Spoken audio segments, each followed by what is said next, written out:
എല്ലാവർക്കും സൗമ്യാസ് വ്ലോഗിലേക്ക് സ്വാഗതം. ഇന്ന് ഞാനിവിടെ ഉണ്ടാക്കാൻ പോകുന്നത് ഒരു സാലഡാണ്. അപ്പോൾ കൈപ്പയ്ക്ക സാലഡാണ് ഇവിടെ ഉണ്ടാക്കാൻ പോകുന്നത്. അപ്പോൾ വളരെ ടേസ്റ്റ് ആയിട്ടുള്ളൊരു സാലഡാണ്.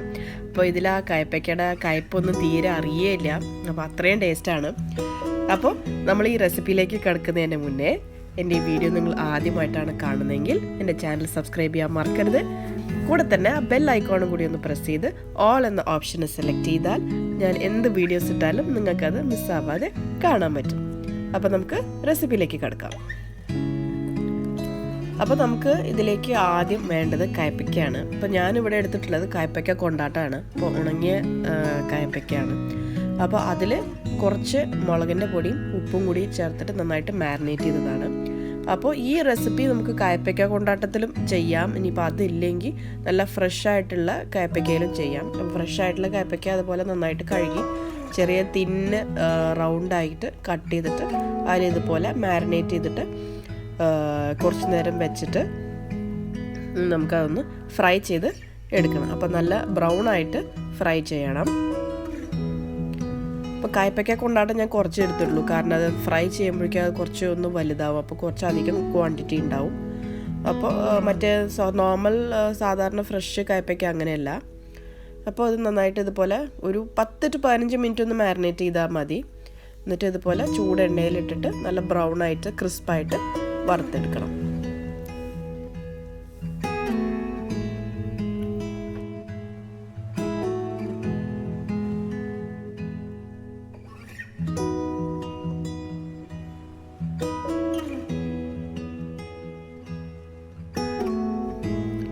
അപ്പോൾ അതേ നമ്മുടെ കൈപ്പയ്ക്ക അല്ലെങ്കിൽ പാവയ്ക്ക എല്ലാം നന്നായിട്ട് ഫ്രൈ ചെയ്ത് ക്രിസ്പ് ആൻഡ് ബ്രൗൺ ആയിട്ട് ഫ്രൈ ചെയ്തിട്ടുണ്ട്.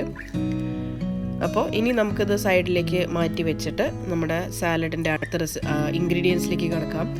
സോ അതിന് വേണ്ടിയിട്ട് ഇവിടെ സവാള എടുത്തിട്ടുണ്ട്. ഒരു പകുതി സവാള, ഒരു വലിയ സവാള പകുതി പീസാണ് എടുത്തിട്ടുള്ളത്. അപ്പോൾ അതുപോലെ നല്ല തിന്നായിട്ട് സ്ലൈസ് ചെയ്തതാണ്. അപ്പോൾ നമ്മുടെ സവാള ഒരു പാത്രത്തിലേക്ക് ഇട്ടിട്ട് ഇനി അതിലേക്ക് ഇതേപോലെ തക്കാളി, നല്ല പഴുത്ത തക്കാളി അതുപോലെ നല്ല പൊടിയായിട്ട് കട്ട് ചെയ്തതും കൂടി അതിലേക്ക് ചേർക്കുകയാണ്. ഇനി ഇതിലേക്ക് ഒരു പച്ചമുളക് അതും നല്ല പൊടിയായിട്ട് കട്ട് ചെയ്തതും കൂടി ഇതിലേക്ക് ചേർക്കുകയാണ്.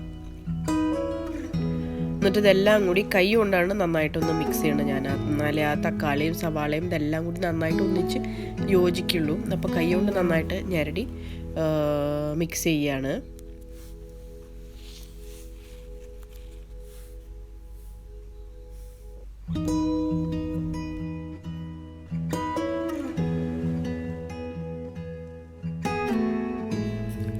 അപ്പോൾ അതുപോലെ നന്നായിട്ട് മിക്സ് ചെയ്തിട്ടുണ്ട്.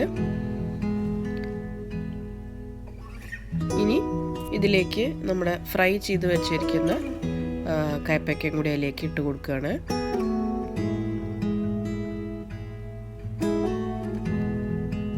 ഇട്ടിട്ട് ഒരു ചെറിയൊരു കഷ്ണം നാരങ്ങയുടെ നീരും കൂടിയും ഒഴിക്കുകയാണ്.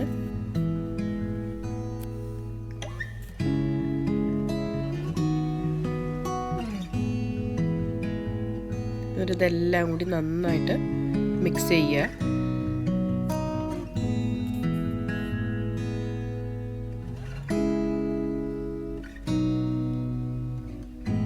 എന്നിട്ട് ഇതിൽ ഉപ്പ് നോക്കുക, കാരണം നമ്മൾ കൈപ്പയ്ക്ക ഫ്രൈ ചെയ്യുമ്പോൾ അതിൽ ഉപ്പ് ചേർത്തിട്ടുണ്ട്. ഈ ഉപ്പ് പോരാന്ന് തോന്നുകയാണെങ്കിൽ കുറച്ചും കൂടി ഉപ്പ് ചേർക്കാം.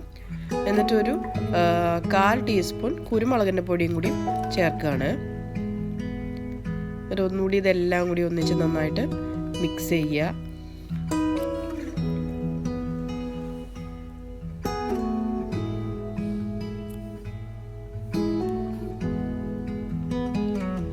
അപ്പോൾ നമ്മുടെ കൈപ്പയ്ക്ക സാലഡ് ഇവിടെ റെഡി ആയിട്ടുണ്ട്.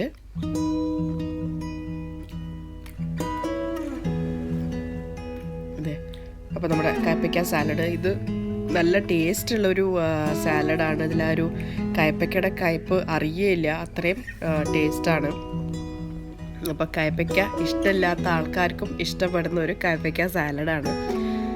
അപ്പോൾ ഇത് ചോറിൻ്റെ കൂടെ കഴിക്കാനൊക്കെ നല്ല ടേസ്റ്റാണ്. അപ്പോൾ ചോറിൻ്റെ കൂടെ എന്തെങ്കിലും സിമ്പിളായിട്ട് എന്തെങ്കിലും ഒരു കറി മാത്രമേ ഉള്ളെങ്കിൽ ഈ കയ്പ്പയ്ക്ക സാലഡൊക്കെ കഴിക്കാൻ നല്ല ടേസ്റ്റാണ്. അതേപോലെ ബിരിയാണിയുടെ കൂടെ കഴിക്കാനും ഒക്കെ നല്ല ടേസ്റ്റാണ്.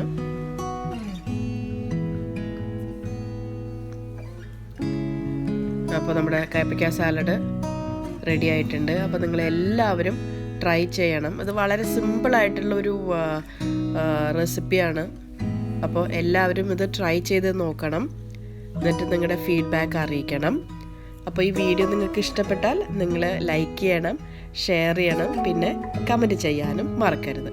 അപ്പോൾ അടുത്ത വീഡിയോയിൽ നമുക്ക് വീണ്ടും കാണാം. Till then take care and bye bye.